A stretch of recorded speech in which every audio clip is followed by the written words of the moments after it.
আল্লাহ আইন করে দিয়েছেন রমাদানের 29 দিন কিংবা 30 দিন রোজা রাখবা, এটাই ফাইনাল। এরপরে কোনো কথা নাই। জোরে বলেন ঠিক কিনা? যারা সম্পদশালী হয়েছো, বছরান্তে 2.5% জাকাত দিবা, বিধানটা কার? এটাই ফাইনাল। এরপরে কোনো কথা আছে? তার মানে আল্লাহ আল্লাহ রাসূল যেটা দিয়েছে এটাই ফাইনাল, এটাই সর্বোৎকৃষ্ট। এর চেয়ে উৎকৃষ্ট আর ভালো হতে পারে না, এটাই শ্রেষ্ঠ। এক সাহাবী বলল, আসুমুদ্দাহার, আমি সারা বছর রোজা রাখবো, রোজা ভাঙবো না। আরেক সাহাবী বলল, আ'তাজিলুন নিসা, আমি আমার বউয়ের কাছে যাব না, আজীবন বৈরাগ্য জীবন যাপন করব।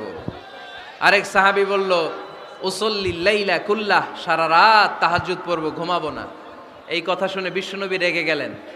বিশ্বনবী বললেন, কে কে বলেছে এই কথা যে সারা বছর রোজা রাখবে, সারা রাত তাহাজ্জুদ পড়বে, স্ত্রীর কাছে যাবে না?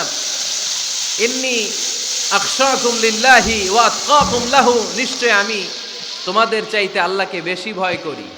আমি বিশ্বনবী সবচেয়ে বড় মুত্তাকি, আমি বিশ্বনবী সবচেয়ে বড় বুজুর্গ, আমি বিশ্বনবী সবচেয়ে বড় আল্লাহওয়ালা। তো আমি এত বড় আল্লাহওয়ালা হয়ে আমি 11 জন স্ত্রী রেখেছি, আমি এত বড় আল্লাহওয়ালা হয়ে রাতে তাহাজ্জুদও পড়ি, আবার কিছু অংশ ঘুমাই।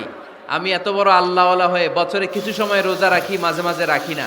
তা আমি ব্যালেন্স করে জীবন ধারণের পরে আমার আল্লাহওয়ালাগিরিতে কোনো সমস্যা হয় নাই, আমার নবী হতে সমস্যা হয় নাই। তোমাদের সমস্যা হলো কেন?